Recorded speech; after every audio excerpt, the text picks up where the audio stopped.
There's laughing, she's smiling, she's beautiful. They're buying alcohol for a date night at home. Very playful, very happy.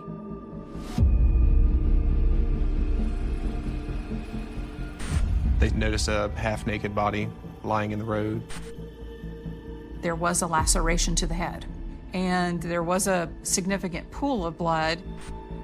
There was a bottle of alcohol on scene. I saw that it was uncorked. It was next to her. Was this murder, or was this an accident?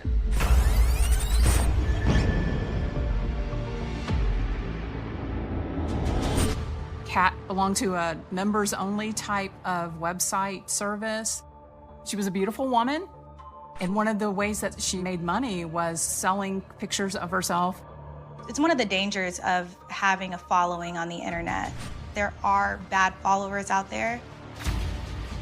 She was a great mother. They focus on her risky endeavors online, and she was so much more than that. Looking at the video, everything looks great. It's sad to think that these are her final moments.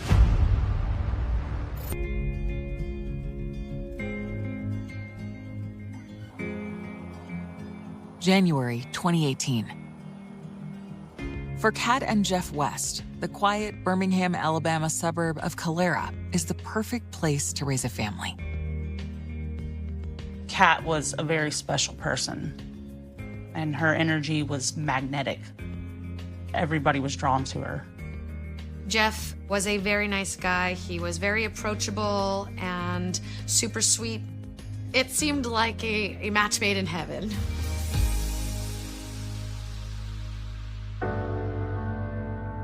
Kat and Jeff have been together for nearly 15 years, and it's clear why Jeff fell for his wife. Kat was beautiful inside and out. She captivated the audience the minute she walked in the door. She had a banging body, her makeup done all the time. Kat was hot. Kat and I met as teenagers. She had this little Pontiac Fiero that I thought was really cool. She would pick me up and we would spend time with friends and go to the beach. We just did what most suburban kids do. After high school, Kat surprises her friends when she takes a job in a club working as an exotic dancer. She bought a condo in Tampa when she was 21 and began a relationship that she told me took her down a dark road, and she developed some bad habits, and it was not a healthy relationship the way she described it.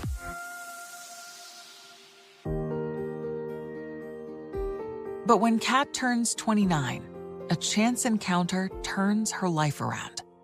She meets Jeff West, a recruiter for the Army, and it's love at first sight. They met in 2004 at a Super Bowl party. She just described him as a really sweet guy, and he was the person that she had sort of been waiting for, and the answer to her dreams and her knight in shining armor.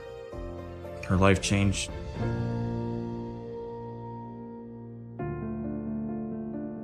With Jeff in her life, Kat stops dancing, and after 4 months of dating, the couple marries. A year later, in 2005, the couple welcomes a baby girl, Logan, into the family. Kat was a great mom. Yeah, she adored her daughter. She would always rant about how Jeff was a great dad. They were very family-oriented, and you could see it. In 2014, Kat and Jeff settle down in the small town of Calera, Alabama. They moved to Alabama because both of their families lived there, and they wanted to be close to the grandparents. They bought a big house. Jeff retired out of the military, and they had a great family life. Jeff finds work as a campus police officer at a local college, while Kat is a stay-at-home mom. But the fun-loving couple still finds time to let loose. She was the life of the party. That was her role. She loved it. Friends love to follow Kat's life through her fun posts on social media. It seemed like she was in a really good spot. She was very happy in the place that she always wanted to be.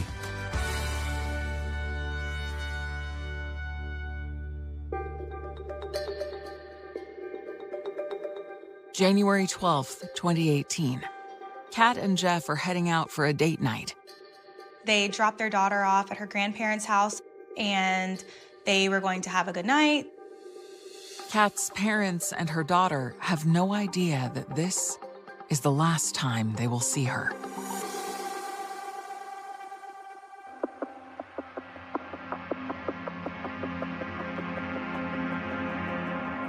In the early morning hours of January 13th, 2018, a 911 call comes into the Calera Police Department.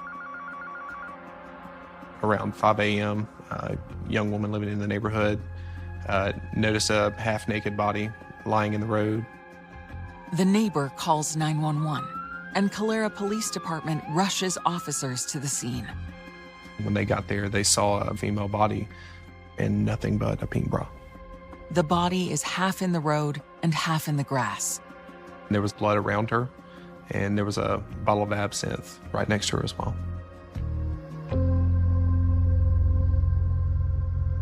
Here in Alabama, the coroner's job is to go out on the scene, determine what the cause and manner of death is. She was a blonde female, very petite, maybe 30s, 40s. There was a laceration to the head, and there was a significant pool of blood. Also, looking around scene, we noticed that there was a cell phone on scene, there was a bottle of alcohol on scene. We saw that it was uncorked, it was next to her, but the bottle was kind of leaning up against the phone at an odd angle, so that was odd to all of us. The bottle and cell phone are collected for testing as investigators look for evidence to help identify the victim and explain what happened to her. There's a myriad of scenarios that are playing through your head. At face value, this looks like it was just an accident. Maybe they had walked down the street and they were hit by a car or hit their head. Was she pushed down? Was this done by somebody?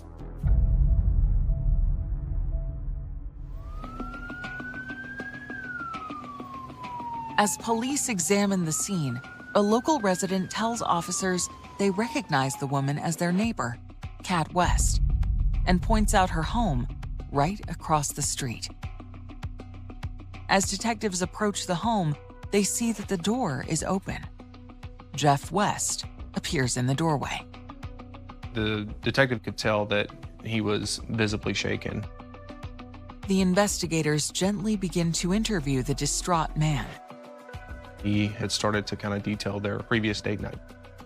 They go to dinner, and after, they didn't want the night to end, so they stopped at the liquor store, bought a bottle of absinthe, and went home and continued the night. She's changed, she's in something more comfortable. He's taken photos of her, and it seemed like the night was going well for the two of them.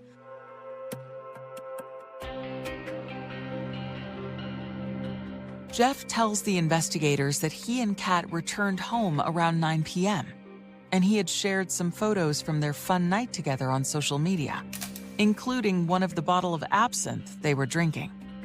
He told police officers that he was tired, his leg was hurting, he went to bed in the downstairs bedroom around 10:30 p.m., and he also told them that his wife wasn't ready to put an end to the night at that time. Jeff tells the detectives much of the night is muddled in his memory, but it was the sound of the police sirens that woke him up, right before they came up to his door. After a couple of drinks, sometimes you don't remember, or if you do remember, everything isn't so clear. At this point, you really have no leads as to really what happened, who did it, and where to even start. The question then has to be asked, was this murder or was this an accident? Jeff was the last person with her, so I mean, at that point, it makes him the first suspect. Detectives discover images of Kat West's final moments. This is the last time we saw Kat West alive. She looks smiley, cheek to cheek. The two of them are walking through the store. And the more they learn about their victim, the more complex the case becomes. She had 50,000 followers across social media accounts. Kat was too friendly on occasion. Kat was too welcoming.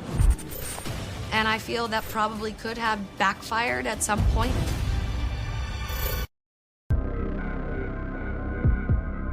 Detectives trying to unravel how Kat West died are interviewing her husband, Jeff, who tells them his memories of the previous night are hazy. After a night of drinking, he says he went to bed, while Kat continued to party.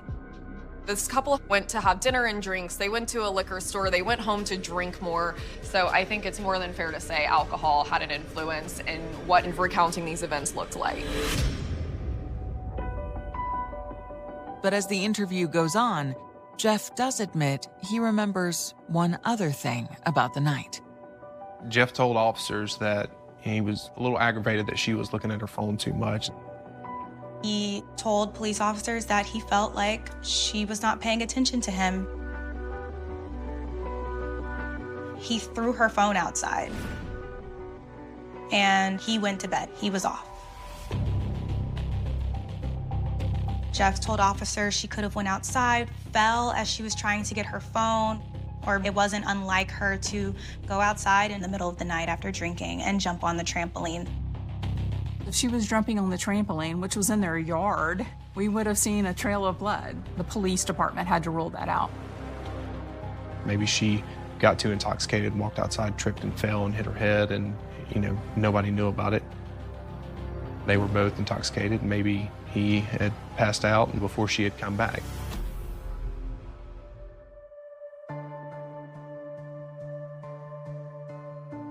Investigators hope the coroner's report will help clear up the cause of Kat's death.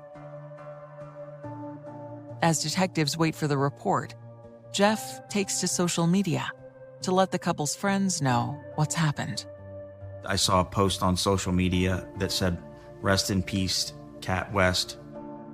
I was shocked and sad and just couldn't believe it. I hadn't heard from her in a while, and I went and checked her page. And that's when I found out that she was gone.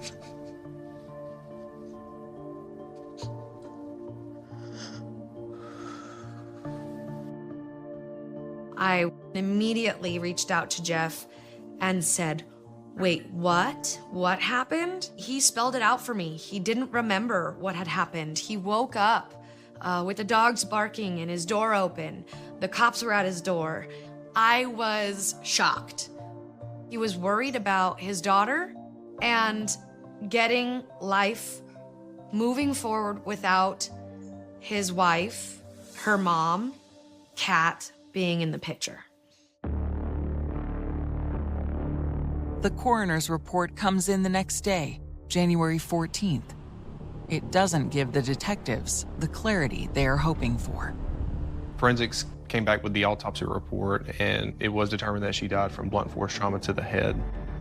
So the skull was cracked. Someone struck her in the head, and she ultimately died from brain swelling.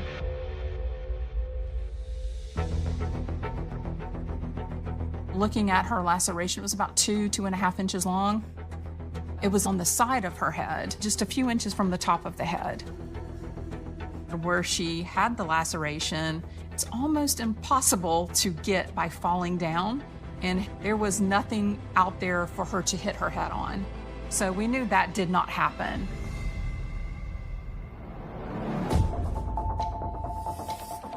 We know some kind of tool was used that was blunt, did not have a sharp edge on it. And the main thing that was in the vicinity that could have caused that was the bottle of alcohol.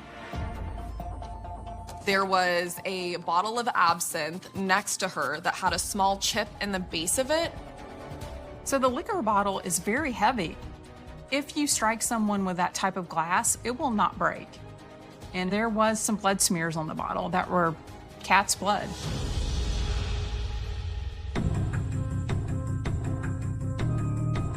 I think someone struck her with the bottle.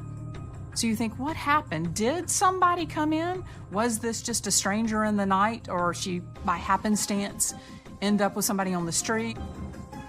The only fingerprints analysts find on the liquor bottle are either Kat's or Jeff's. But detectives know that doesn't prove anything because the couple shared the bottle earlier in the evening. Although the coroner's report doesn't point to Jeff West as a suspect, the detectives feel it doesn't rule him out either. The last person she was seen with was her husband, so you start to think, well, is there something that we missed? Is there something that we could press further on with him? So the investigators start digging deeper into Jeff's story about the night his wife died. They visit the liquor store where the couple stopped before returning home. You go to the liquor store, ask the employee that was on shift that night if they had seen them in there, pull security footage to verify. But when investigators view the footage, what they find is the opposite of a couple on the verge of a violent conflict.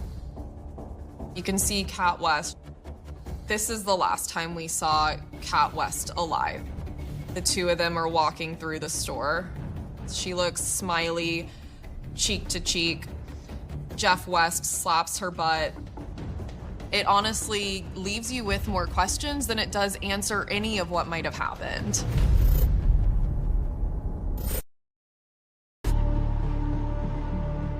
Detectives suspect Kat West's husband Jeff may be involved in her mysterious death, but have no proof. They're examining Jeff's story about what the couple did earlier on the night Kat died, and have discovered surveillance video from the liquor store he says the couple stopped in. The video includes the final images of Kat alive. Looking at the video, everything looks great. The two of them just wrapped up a date night, seemingly having a nice time, flirting with each other in the liquor store. It was funny when I saw it. He pats her butt. And I kind of chuckled because that's who he was. He loved his wife. He loved the way she looked. There's laughing, she's smiling, she's beautiful, and they're buying alcohol for a date night at home. Everything appears to be normal, very playful, very happy. And it's sad to think that these are her final moments. This final moment of her in the liquor store, that's who they were. That's who they are. They're good people, and she didn't deserve it.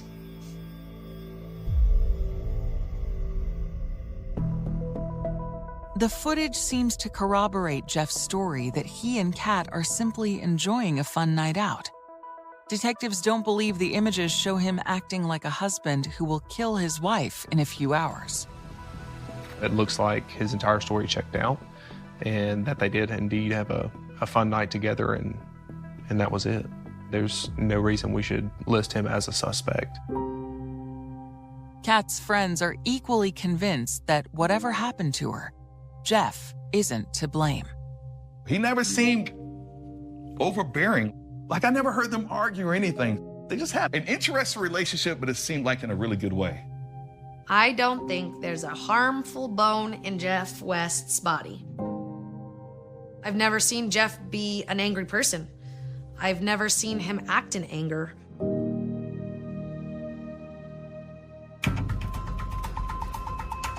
Although the coroner could not determine the exact cause and manner of Kat's death, investigators suspect foul play. And with Jeff now considered less likely to have been involved, the search is on for other potential suspects. She has a laceration to the head from blunt force trauma, so we were thinking there is something nefarious about this death. The other side of the investigation that you have to look at is who is Kat West. You try to find any information you can on her. Is she cheating on her husband? Does she have any enemies? We've got to look at all sides of this. When investigators dig into Kat's internet history, they learn that she has a massive online presence. Kat had a lot of friends online. You know, I keep my friends on Facebook, just my friends that I know. Kat had thousands of friends on Facebook because anybody that would add her, she would add. And I think that's what kept Kat on her phone all the time, was that she was always talking to people online. When Kat got hundreds of likes for a photo, that's a dopamine boost. But the investigation also leads to a concerning discovery about Kat's online life. She wasn't only active on mainstream social media sites.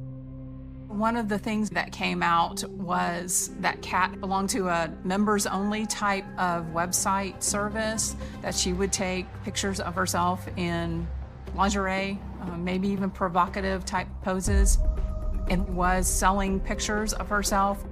She had over 50,000 followers on her page who loved to purchase photos of her. She would model herself as Marilyn Monroe and went by the name Kitty Cat West.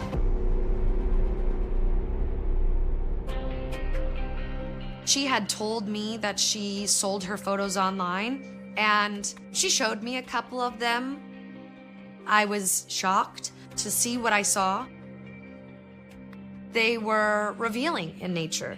They showed her butt, her boobs, cute poses, lingerie, and people would ask for more, and they would have to pay some more money to get more.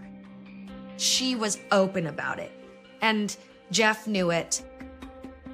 The adult stuff that she was doing online, it surprised me at first, but I think it probably filled a void for her, or it gave her some validation that she might have been craving.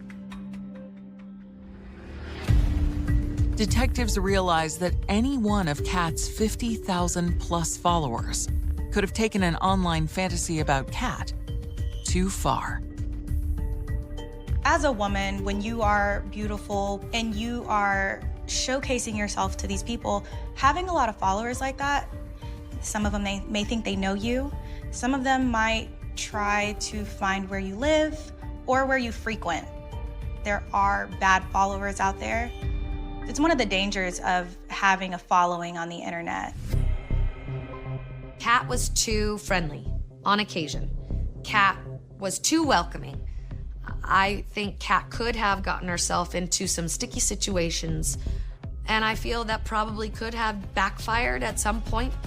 There were questionable comments that raised an eyebrow for investigators. Did one of these followers go rogue and stalk her, come and find her? You have to take that into account.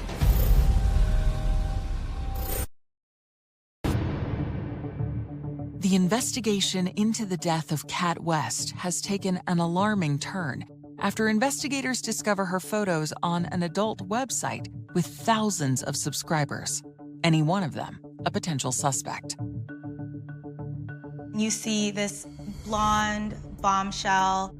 She is in her 40s. She is a hot mom, and she had 50,000 followers across social media accounts. News of Kat's online activities clouds the investigation in another way, as it quickly grabs headlines in her suburban Alabama home. It took off so quickly. Before we could even fathom it. You know, it's on all these news outlets.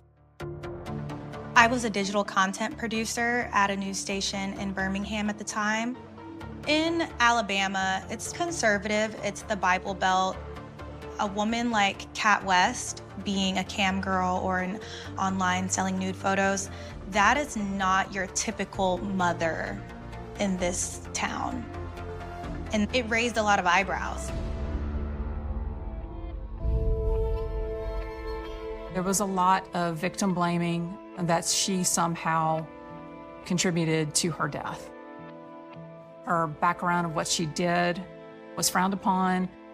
Obviously, her drinking was frowned upon. The community, they don't want to believe that this happens in Calera. Just because she took those beautiful pictures, she was much more than that. They don't talk about how she was a great mother. They focus on her online stuff, her risky endeavors online. And she was so much more than that.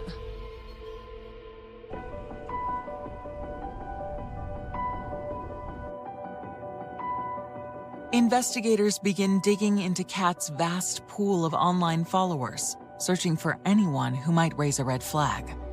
I've seen some of the comments online. They're not necessarily the nicest sounding people. I can't imagine what was in her inbox. I'm sure it was pretty graphic.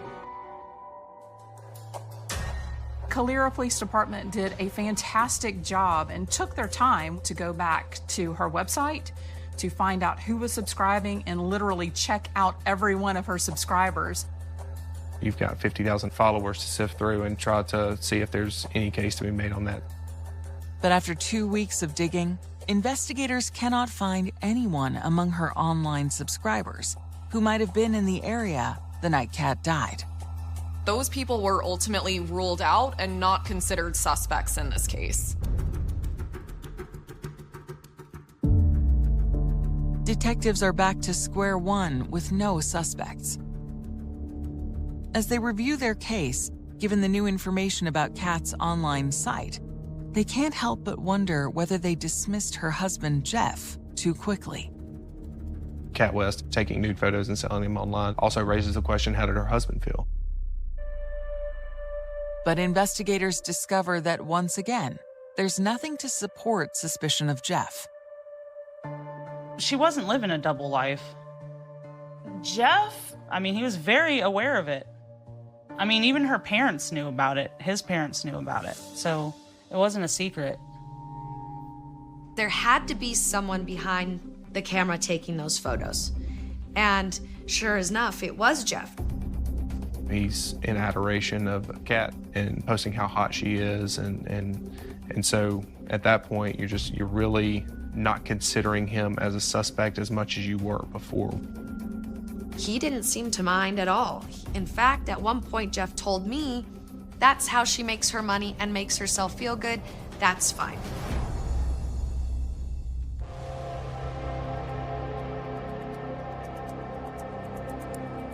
So from there, you just go back to the drawing board, right?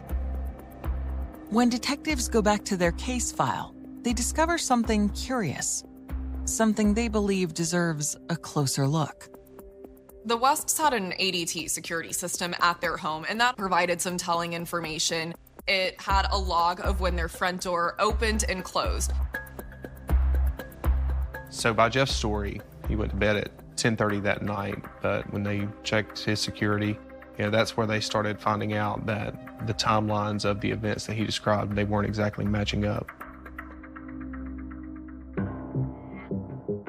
His ADT system showed the front door opened at 1:51 a.m. and stayed open for more than 4 hours past that point. The times in which that front door had opened was also past the time Jeff West said he went to sleep. It could have been his wife, it could have been Jeff, but we don't know that. Let's not forget that it's January and the door is wide open. If you slept even a few hours with the door wide open, your home is cold. You wake up and you're like, oh my gosh, the door is open. I need to figure out, why is my door open? The confusing data from the house security system causes investigators to once again take a look at Jeff West. And their new suspicions lead to a warrant for his cell phone records. He told police officers he went to bed at 10:30, but his phone logged that he had been moving around past the time he told officers he went to bed. According to the fitness history on his phone, a short time after 11 p.m., he had taken 18 steps. The data from the phone and the door opening and closing were not exactly matching what he was telling them. And some of the text messages with his wife found on Jeff's phone are troubling to investigators. Looking at some of the text, it was obviously not a relationship that was perfect. She felt that he wanted to leave her. There were multiple texts with this back and forth of, should we split up? Should we stay together? She's telling him, I know you're scared to tell me if you don't want to be with me, but it's hurting me by lying. There were some fundamental issues wrong in the relationship, and the text just kind of highlighted those. All the way leading up to her death, they had these texts going on. When investigators learn that Jeff is apparently not telling the truth about the timeline of his movements that night, they start to question everything else he has told them. There are still a lot of holes and gaps into what really happened that night. But at that point, there was no other person of interest. There was no other suspect. It was Jeff West and Jeff West only that was being looked at as the murderer of his wife.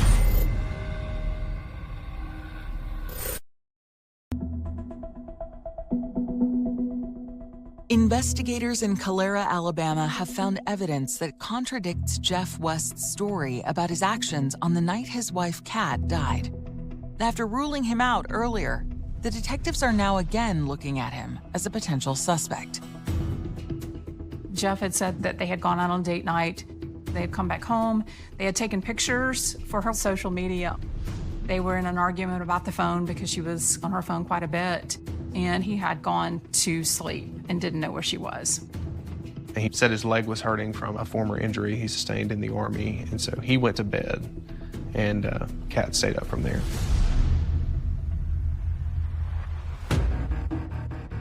Detectives know the data from the West's home alarm system and from the fitness tracker app on Jeff's phone appear to contradict that. But Jeff is sticking with his original story. He told police officers, how does anybody know the exact moment they went to bed? What's the difference between 10:30 and 11:15? If alcohol was involved, if someone asks you to the minute when you went to bed last night, are you able to have an accurate answer? With Jeff now firmly in their sights, detectives go back and review all of the evidence. That includes obtaining the original 911 call from the neighbor who found Kat's body. When they listen to the full recording, they discover it contains a critical clue.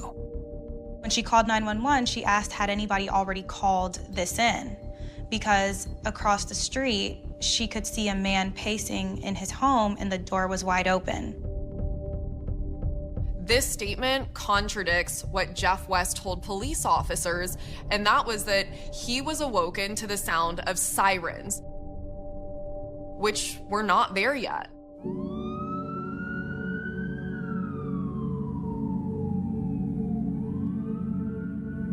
Jeff's whole story seems to be falling apart. Next, the investigators conduct a careful re-examination of the evidence found near Kat's body. They realize there may be an explanation for some of the unusual things they noticed there. We did see a cell phone on scene. There was a bottle of alcohol on scene. And it is weird that the bottle was kind of leaning up against the phone at an odd angle.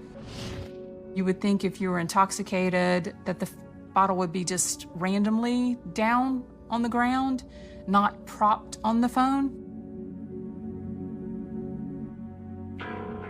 If Jeff was involved in his wife's death, they wonder, could he have staged the scene, trying to make it look like an accident? But it's when they re-examine Jeff's fingerprints on the absinthe bottle, previously dismissed because he was known to have held it earlier in the night, that the loudest alarms are set off. The location of the fingerprints on the bottle of absinthe wouldn't be if you were to just grab a bottle. They were positioned if you were holding it upside down by the neck. Detectives realize this could be because Jeff was holding the bottle of absinthe as a weapon.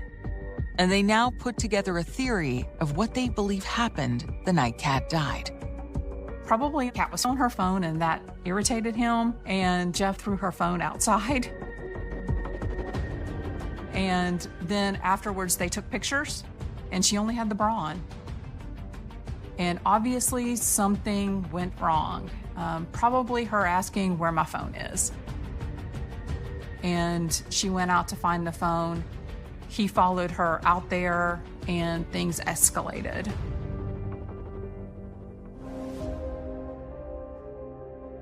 I think he initially struck her with the bottle. She fell and probably lost consciousness at the time. And he walked back to the house. And as she regained some type of consciousness, she moved around in the grass and kind of pulled herself to the curb. She was in a fetal position, but probably because she was cold. She was just clothed in a pink bra, no other clothes.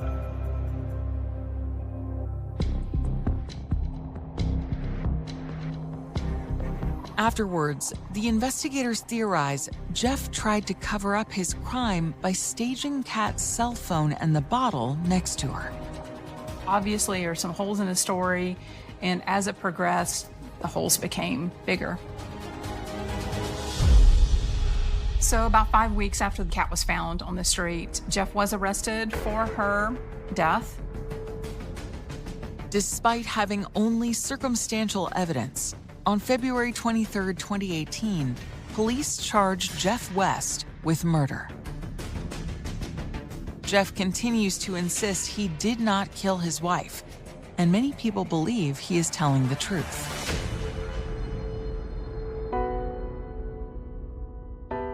Kat West's family, her parents, her friends, all sided with Jeff West. They immediately said that he didn't do it. They loved each other and they had this marriage that was so beautiful. And although they argued here and there, like, that's just marriage. That's what comes with it. When I first found out, I couldn't believe it. I'm like, Jeff? Jeff hit her with a bottle? I would have never pegged Jeff to be harmful in any way. I was in disbelief that Jeff would have killed Kat. The evidence is counterintuitive to what I knew about her and Jeff.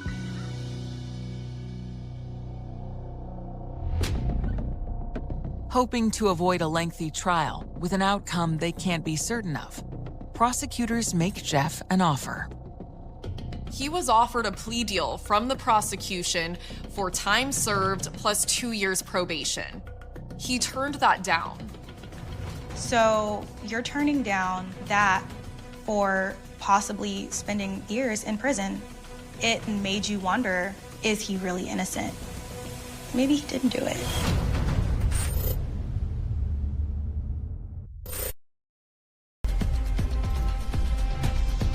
Jeff West's trial for the murder of his wife Kat outside their Calera, Alabama home is set to begin on November 17, 2020.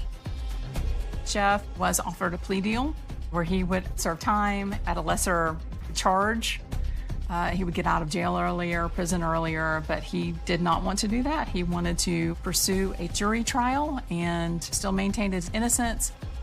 I was shocked when Jeff didn't take the plea deal, but I understood why. If that's your story and you're sticking to it, why would you take the plea deal? Prosecutors argue that Kat's death was not an accident.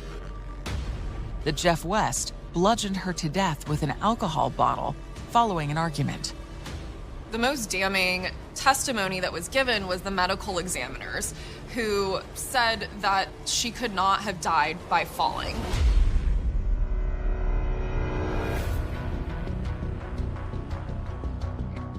Prosecutors present jurors with the home alarm data and information from Jeff's fitness tracker suggesting he lied about his actions on the night of Kat's death.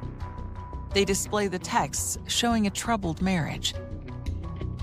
And they showed the video of Jeff and Kat purchasing the murder weapon, a bottle of absinthe. But Jeff's lawyers counter that the investigation was not able to prove that the bottle was in fact used to kill Kat. When Jeff West's attorneys were presenting the case to the jurors, they were saying, we don't have a murder weapon. We don't have a motive. These two were in love. It's not Jeff West. After a week of testimony, both sides rest their cases. When the jurors went to deliberate, I thought it could go either way. The jury's options were murder, manslaughter, or innocent. I thought that they were either going to pick one of the extremes, that he killed her with intent or that he didn't at all. The jury came back after their deliberations and read their verdict. Jeff West was guilty of reckless manslaughter.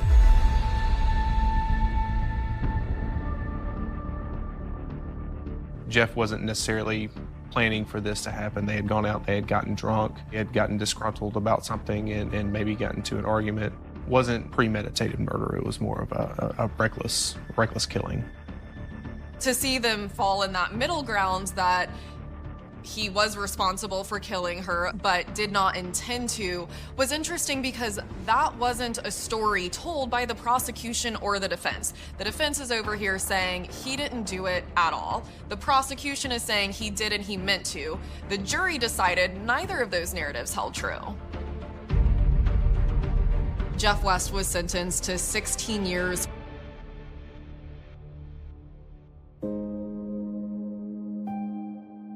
Though Jeff West sits behind bars, for many, questions about his guilt still linger. I think Calera PD saw online double life, jealous husband, crazy guy, and he killed her. But there are lots of other avenues that could have happened that night that I don't feel were investigated well enough. I don't think justice was served in the case because I don't think it was proven beyond a reasonable doubt. But that doesn't mean he didn't do it.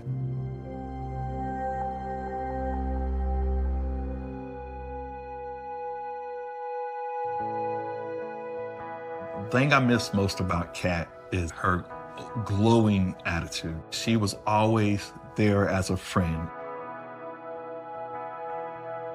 She could cheer you up any time of day, just a sweet person. She's gone way too soon, just way too soon. She had just a glow about her. She had a spark, you know? She's just one of them people that you never forget.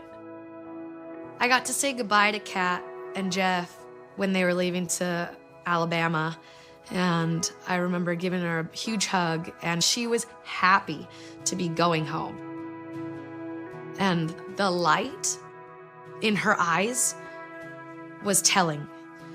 She was thrilled to be moving on and going and living her dream. She was probably the best person I've ever met. Seriously. That's how good her heart was. The world is missing her beautiful soul. I miss her love and her light and her energy.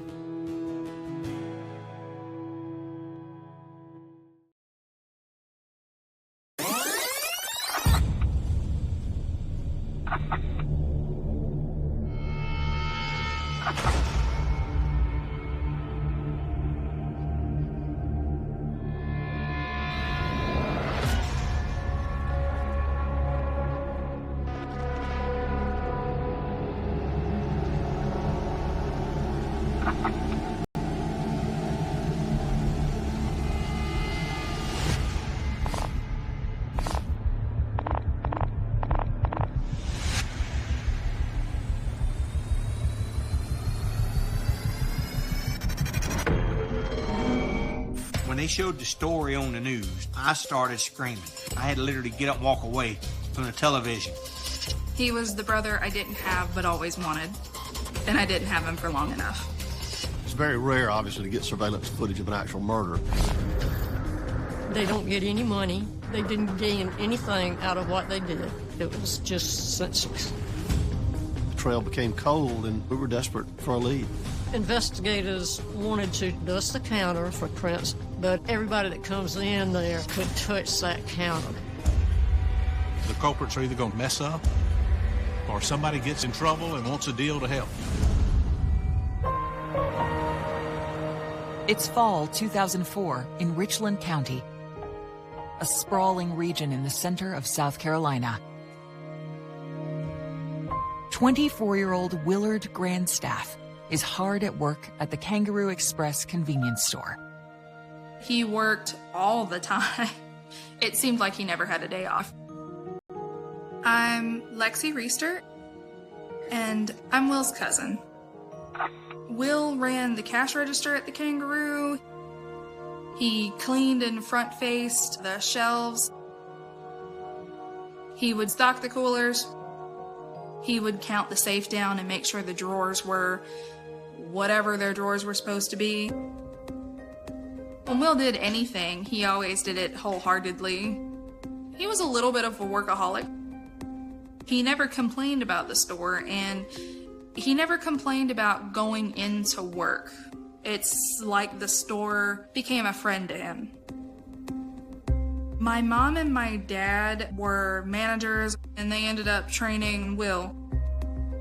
The only thing I can ever remember is Will at the Kangaroo. He worked at the Kangaroo literally his whole adult life. When Willard isn't working, he enjoys spending time with his close-knit family. There's about a 16-year age difference. He was just out of high school when I was turning 3. So I remember doing the little sister bugging him thing. Will and I lived with my parents and my aunt, Will's mom. Will's mother is one of the sweetest women ever. She practically raised me. I called her Mama Sue for the longest time. She's still my Mama Sue at heart. At a young age, Sue began overcoming adversity when she was diagnosed with a severe hearing disability. From the time I was a very young girl, I always felt isolated because of the fact that I couldn't hear. So I taught myself how to read. Disability was not well known until I turned 18. In April of 1980, Sue's world gets a new addition when she welcomes her first child, Willard. He was born at 11:57 a.m. on April 6th, which was Easter Sunday, 1980. We were close-knit. He was funny. He was always the child that anytime I said no, he couldn't do this, couldn't do that, they went ahead and did it anyway. He was a very sweet, very friendly, mostly introverted person. He liked just the little geeky things, the video games. He did read the Harry Potter books as they came out. He was a huge nerd. In 1996, at the age of 16, Willard and his family moved to South Carolina. I am Robert Cribb. I got to know Willard Grandstaff at high school in the spring of 1996. I was coming out of my class one day, and I saw this boy standing there, and I said, I'm going over and speak to him. He looks like something's bugging him. So I walked up to him, and he said, Hi, I'm Willard Grandstaff. Can I have lunch with you? That's how we became good friends, and we became inseparable. As the friendship evolves, Robert comes to Willard's defense. Just before the bell rang for us to go into the class, me and Will were standing there talking, and a bully just come up to him and just shove him. Well, I went to the nearest assistant principal, and I told him, I said, it needs to stop. The bullying continues, so Willard finds solace in his favorite pastime. He loved martial arts. Him and I would get together, and he would show me different martial arts moves that he knew. Him and I would study our martial arts. He'd have gone toe-to-toe with anybody that threatened us. He was very protective, so if you mattered to him, he would definitely protect you at all costs. During his senior year, Willard begins working at the Kangaroo Express. He took pride in the store. He made a lot of friends. He knew a lot of the customers that came in during the 11 to 7 shift. He took pride in knowing some of the customers by name. Oh, he loved it. I would go in there and help him stack the totes up outside, and then we'd sit in a chair and carry on conversation all night long. While working at the gas station, Willard dreams about what the future holds. He was waiting for the winter session of the community college to start. He was going to sign up. When he got paid, he would put money aside to save for his tuition. He wanted to go to Millis Tech and become a computer engineer. Will had plans to better himself. One evening in late September, Willard prepares for his standard overnight shift at the Kangaroo Express. I took him to work that night. Will never did like to drive. I didn't mind driving him to work. I guess that's a happy memory that I can hang on to. Sue drops off her son, unaware that this is the last time she will see him alive. I'm Investigator Brian Metz from the Richland County Sheriff's Office. Just after midnight, the morning of September the 28th, 2004, two ladies had stopped to get gas at the Kangaroo Station on Garners Ferry Road. And they found the clerk on the floor.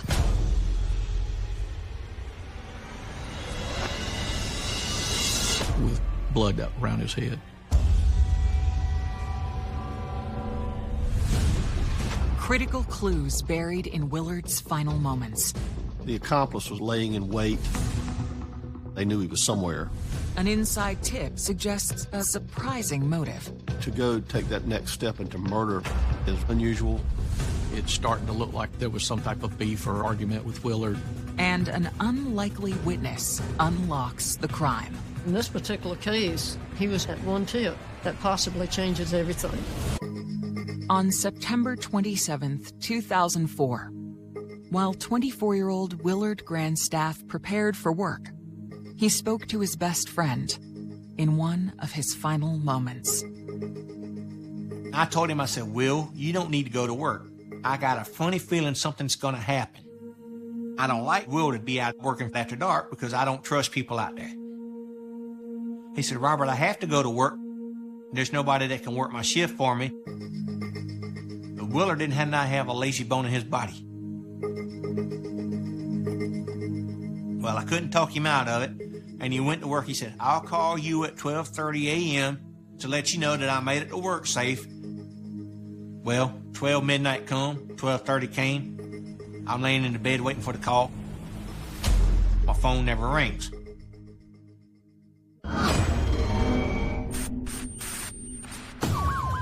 While Cribb waited to hear from Willard, Richland County Sheriff's officers responded to the 911 call from the Kangaroo Express. I'm J. Stan Smith, Deputy Chief of the Richland County Sheriff's Department's Criminal Investigative Division. The individuals were obviously in a state of shock, what they had seen when they arrived at the store. But they immediately called 911, and we had EMS summoned to the scene, looking for signs of life. But the individual had passed away. Crime scene investigators became involved at that point. The sergeant on duty briefed myself and spoke to the two people who had reported it. After that, we began the investigation. So when we go inside, we see the clerk on the floor in front of the counter and blood around his head and what appeared to be a gunshot wound to his head. A wound like that looks like it's pretty close up. You know, we're talking point blank. There could be a lot of explanations for that. Maybe somebody was mad at him. Did somebody have a big beef with him or hatred for him?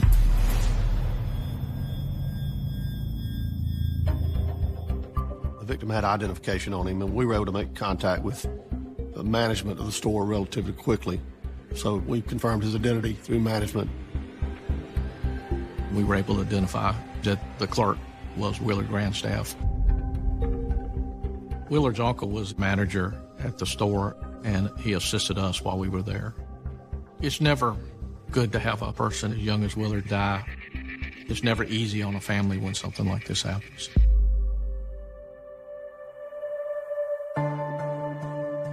I busted out crying and screaming and yelling and hitting everybody that came anywhere near me because I didn't want to believe it. I went into a severe, deep depression. I didn't want to do anything, and all I wanted to do was be with him. I was 6 when Will died. He was my absolute best friend. I don't know if I truly had a concept of death that time, but I knew he wasn't coming home. To piece together what happened to Willard, investigators and crime scene technicians process the scene. Some of the display racks in front of the counter had been knocked over. Appeared to have been some type of struggle. The crime scene unit informed us that they had found a .380 caliber shell casing.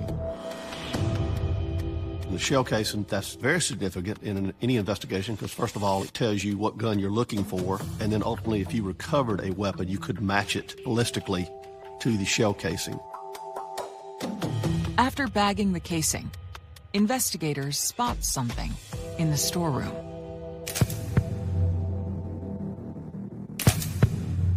It's very rare to get surveillance footage of an actual murder. A convenience store would be a good opportunity where you do have surveillance video to show thefts and things of that nature. In this particular instance, there was video, and so the efforts were made to collect and secure the surveillance video, hoping that it would shed light on the identities of the perpetrators.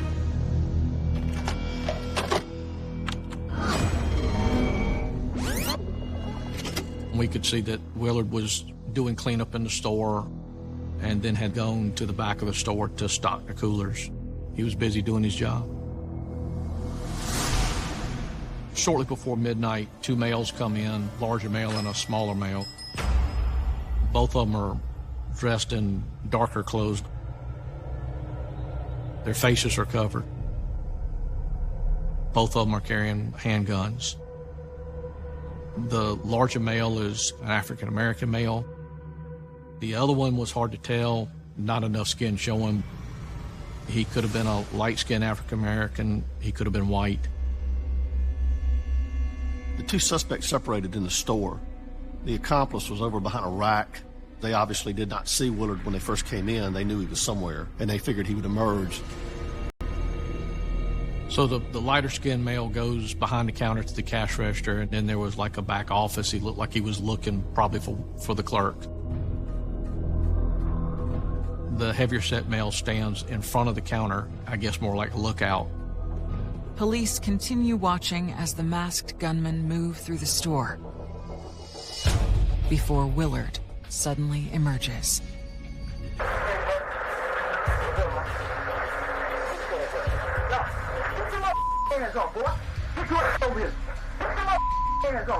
Willard seemed to be pretty calm. The heavy-set male started demanding money from him and telling him to put his hands on the counter. So Willard refuses to do what he says and gets struck by the heavier-set male. The other male then comes from behind the counter, jumps over the counter, and basically falls, knocking over some things. And then Willard is able to get back to his feet.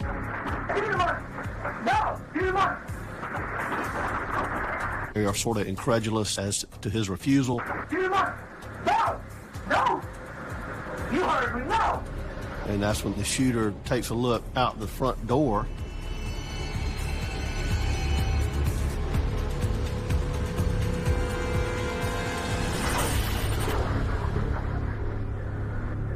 And shoots Willard in the head. The two immediately turned to the door and walked out. They didn't run out, they walked out. It was sort of an impulse reaction, sort of like, I'm going to show you type thing is the impression I got from looking at the video. Willard was very brave to do what he did. You don't know the mindset of the person holding the gun. They're desperate, they're unpredictable. Willard was a true innocent victim. He was minding his own business. He had a job. He was trying to contribute to society. He didn't deserve to have this happen to him.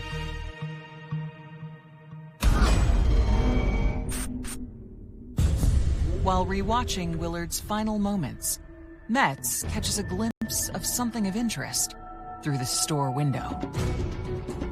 Shortly after they leave, you can see an older model pickup ride through the front parking lot right past the front door. We thought that might not be coincidence. When reviewing surveillance footage of Willard Grandstaff's murder, investigators spot a truck leaving the scene. Could this vehicle be the key to identifying the killers? It was believed it could be the suspect vehicle because of the short time between it circling through and the two suspects entering the store. So in the absence of other information, we had to believe that that truck was in play. It's almost too good to be true that it's a coincidence that they just happened to ride through at that point. As detectives collect information on the pickup truck, they notice something intriguing at the beginning of the encounter. I am Rita Schuler, retired special agent with the South Carolina Law Enforcement Division. Another very important thing that the investigators saw was when the slender guy jumped over the counter, he jumped and his palm touched the counter. And they figured, oh, we may be able to dust the counter and get a palm print that we could possibly lead back to him. And we processed the counter area very deliberately in hopes that would produce a latent print or DNA that would help solve this case.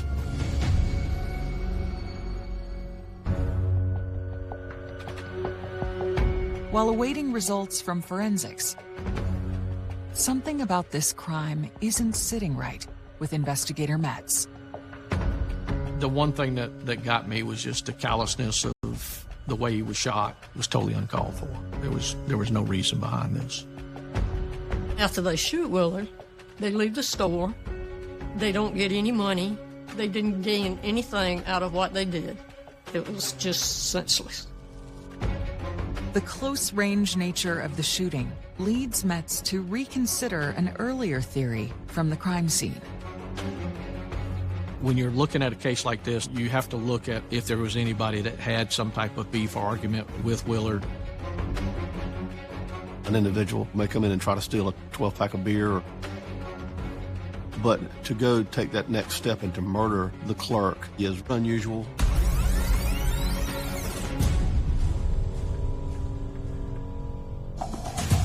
Investigators question Willard's co-workers and find out a surprising piece of information. When we looked at possible suspects, we learned from management that Willard had thwarted a previous attempt to steal money out of the register. In this particular instance, he was successful in defending the store at that point in time. We found that video and we worked on that to see if maybe that individual came back and wanted to retaliate. Investigators compare the features of Willard's assailants to the footage of the prior robbery attempt. We take a close look at him, look at his height, his weight, but his physical characteristics didn't match. Despite the dead end, investigators believe that the close encounter provides insight into Willard's mindset the night he was murdered. It told us a lot about Willard as a person. He was proud of his job and may have given him confidence to stand up against these other two guys. He was not afraid. We got to believe that maybe he was bolstered some by his previous efforts to defend the store. 4 days after the murder, on October 2nd, Willard Grandstaff is laid to rest. I was a pallbearer at his funeral. I walked up to his body, and I'm screaming, "No, stop, don't do this, wake up, let's go home." And I sat down and finally got myself together, and his mom said, "Robert, you need to let him go. He's at rest now. The good Lord needed him for something besides here." We would play pretend games. I remember one time he got me a ring pop and it was the magic ring. I was like a princess and he was the knight. It was cute. He was the brother I didn't have but always wanted. And I didn't have him for long enough.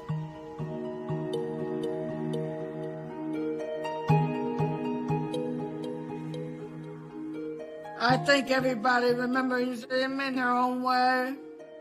Me, I'd like to remember him as an infant in my arms and that I helped him grow up. The only thing I could tell the police was just to get the son of a bitches. In the weeks after the murder, the case is at a standstill. We just were basically stymied in the early part of this investigation. When you have a case like this where you're basically, your investigation has really turned cold kind of quickly, you're just desperately looking for similar crimes, trends involving maybe a weapon of the same caliber, things of that nature. Unfortunately, we have a lot of convenience store robberies.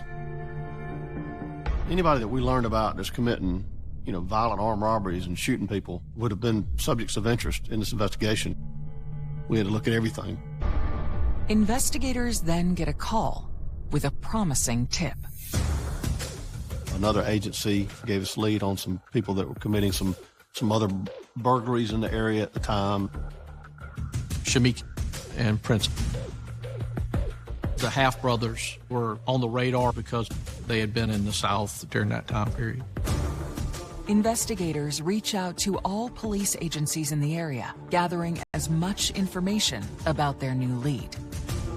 They definitely had violent things in their criminal histories. They're buying and selling guns, and they could have possibly been in the area. There are two people we're going to have to look at. While investigators in the Willard Grandstaff murder wait for detailed reports on their new suspects, they re-examine forensic evidence collected at the scene to see if there is a link. The forensic unit is pretty much looking for everything, and of course, the main things is fingerprints.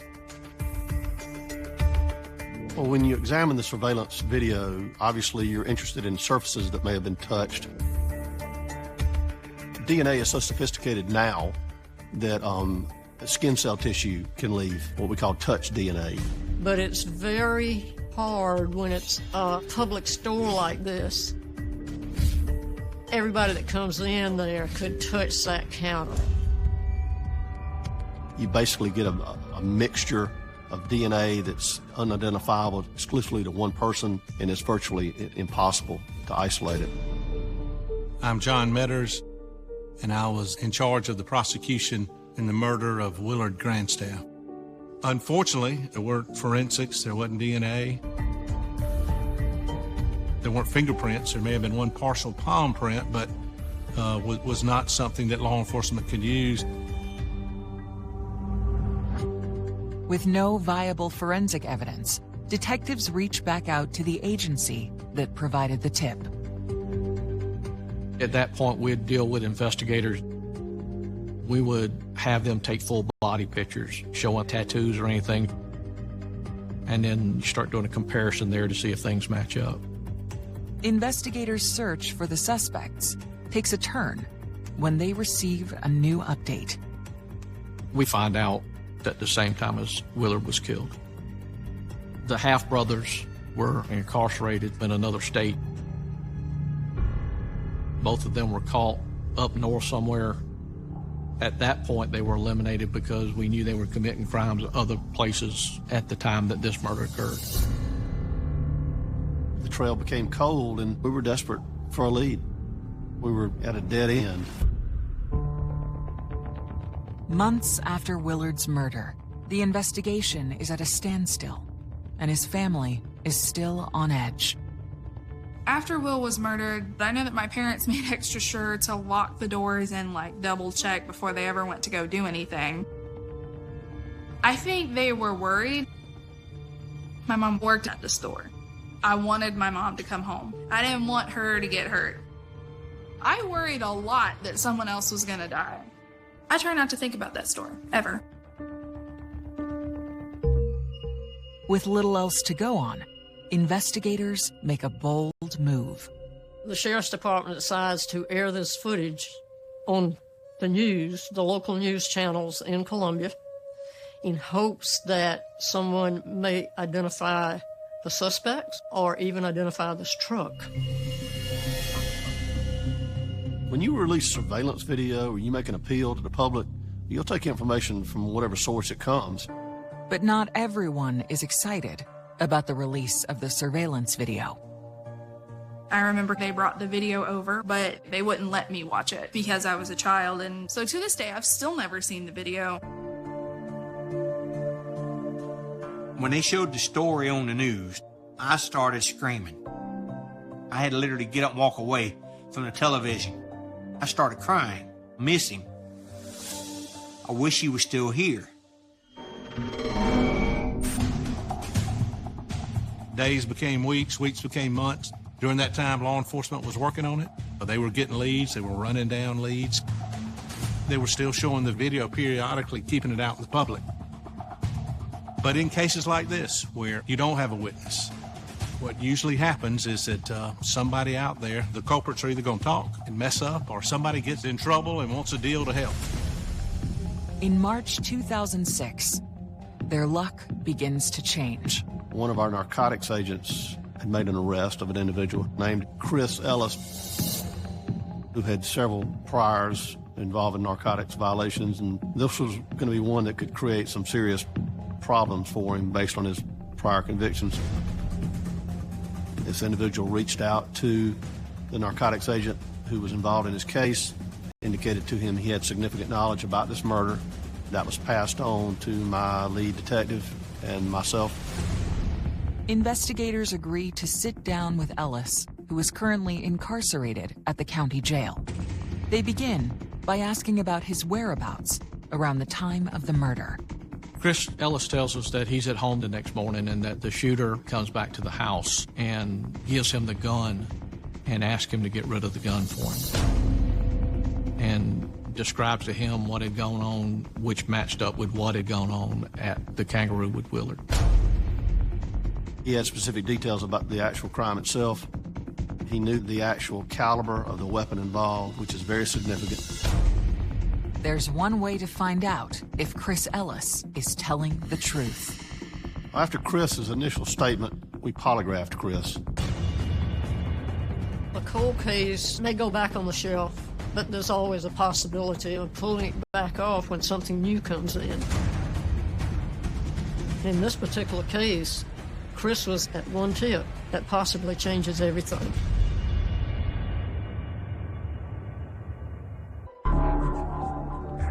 Investigators in the Willard Grandstaff murder case are trying to determine if a prison informant named Chris Ellis is lying. It's very commonplace for individuals who are incarcerated to try to gain some advantage by helping solve crime.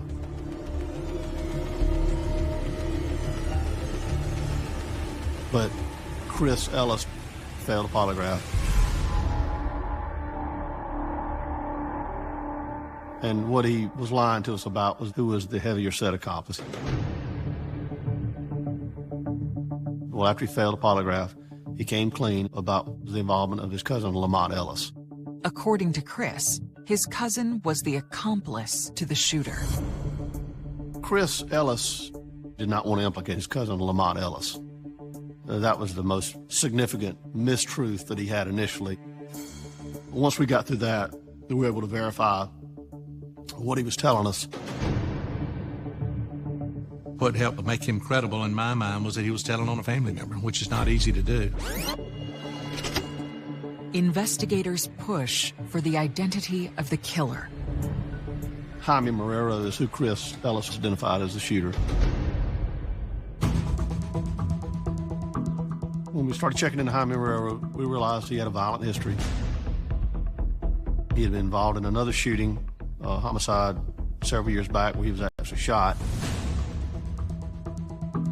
Things are falling into place like none of the other leads had. Investigators compare Jaime Marrero and Lamont Ellis to the masked gunman in the surveillance video. The video was able to show their body height, structure, and type, and it did match. It was a key piece of evidence, without question.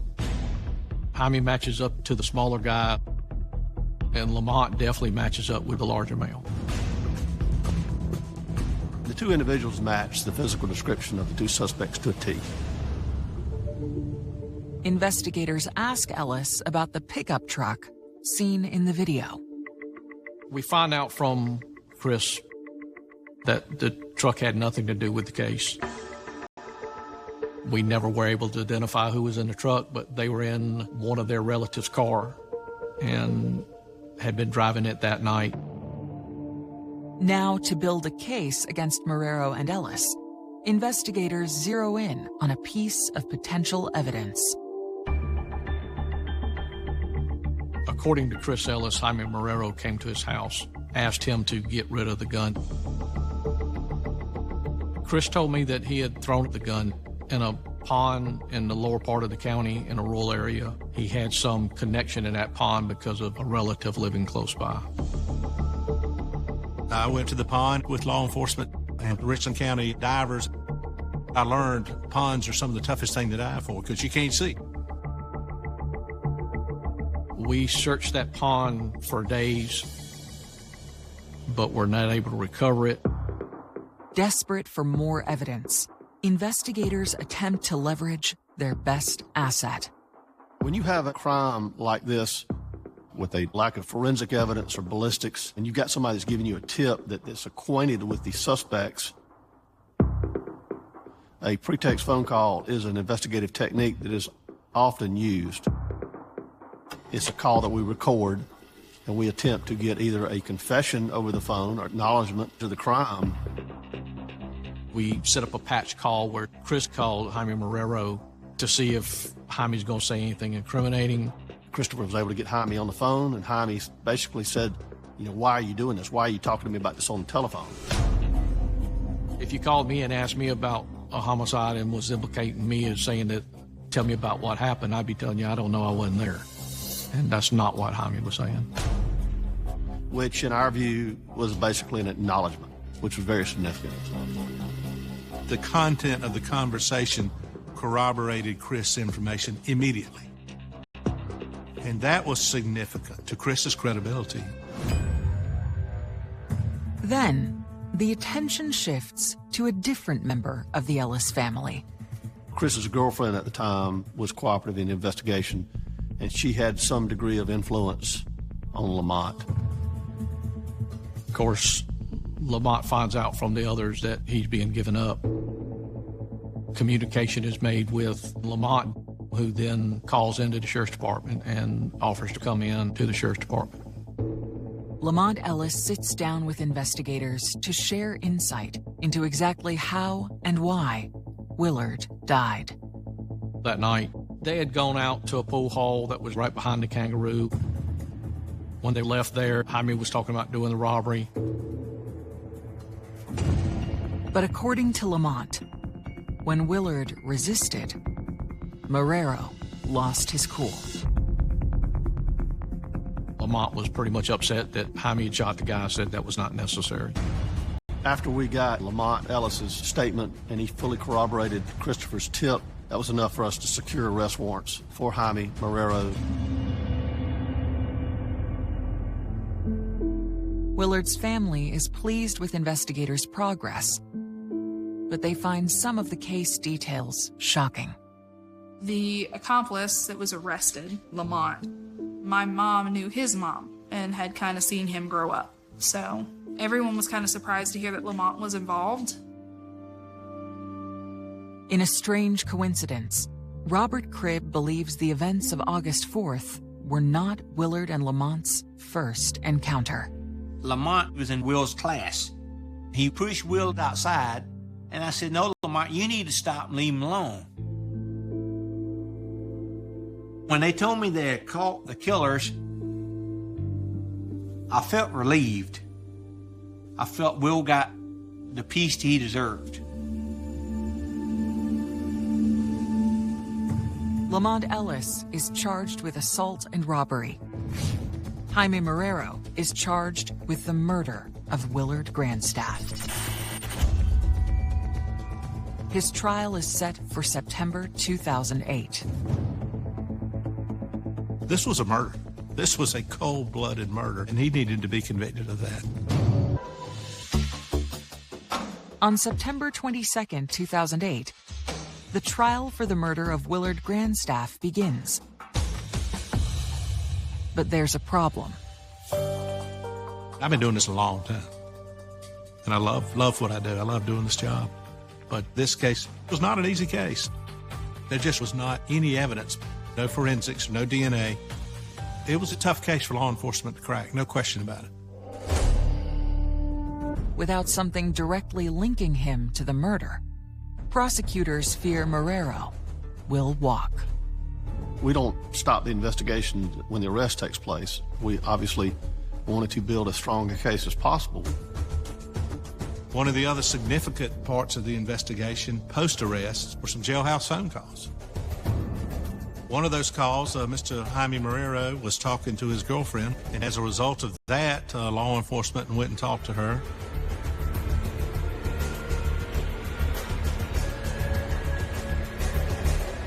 She said that he had confessed to her. Law enforcement obviously was excited at that news. Just days into the trial, the prosecution's new star witness takes the stand. You know, some folks are just credible. They just reek with credibility. And her testimony was powerful. And I can visually remember looking at Marrero, and he was actually slipping down in his seat as she was testifying. And he felt it. And I know the jury felt it. And it was just strong, credible evidence. I'm so glad she came forward. It was a good circumstantial evidence case. With her testimony, it really took it up a notch, too. After her testimony, Jaime's lawyer asked the judge for a break. Jaime wanted to speak to family members. And after a period of time, he made what appeared to be a very emotional decision to plead guilty to murder and attempted armed robbery. I told the judge at the trial, these guys have deprived me of a future as well as my son. I said, the only thing I want you to do is deprive them of their future. Lamont Ellis is sentenced to 5 years for conspiracy and 10 years for assault. Jaime Marrero is sentenced to 38 years in prison for the murder of Willard Grandstaff. A plea to murder is a little bit unusual because murder carries a minimum of 30 in South Carolina to life. It's what we call pine box life. So securing a murder conviction, a non-parolable offense, and then getting 38 years, we felt pretty good about that. That video, it'll always be with you. You can never forget it. I actually ride by the Kangaroo every day going to my job and look over there and think about this case every day.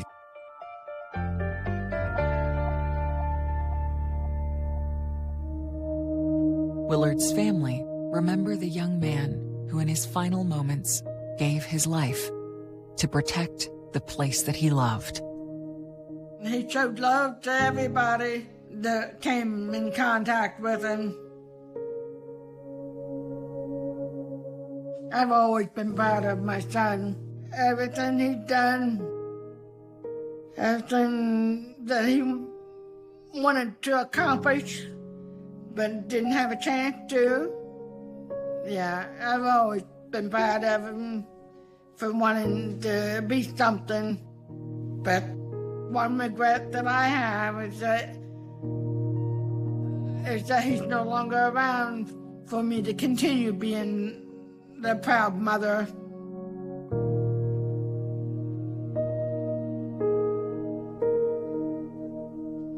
I love you. And still wish you was here with me, but it can't be. Still to this day gets to me. Knowing that I miss him every day, to wish he was still here to talk to me. I'll walk up to his grave and I'll say, hey, Will, I'll miss you. I wish you were still here so we could go hang out somewhere, go get something to eat somewhere or something. And I could literally feel like he's putting his arm around me, telling me, hey, buddy, how are you? I'm right here with you. And then within 2 seconds, it's gone. I guess his way of telling me, hey, I'm here. I'm glad to see you. I'm doing okay. And I'll believe that till my dying day. If I could do anything, I'd want to give him a hug. I miss his hugs. I still remember his hugs. He gave bear hugs, and they were just the best hugs. He's the person you would have wanted to be friends with. I like how my aunt put it on his headstone. He was a gentle soul. That's what he was. Big friendly giant.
हमारे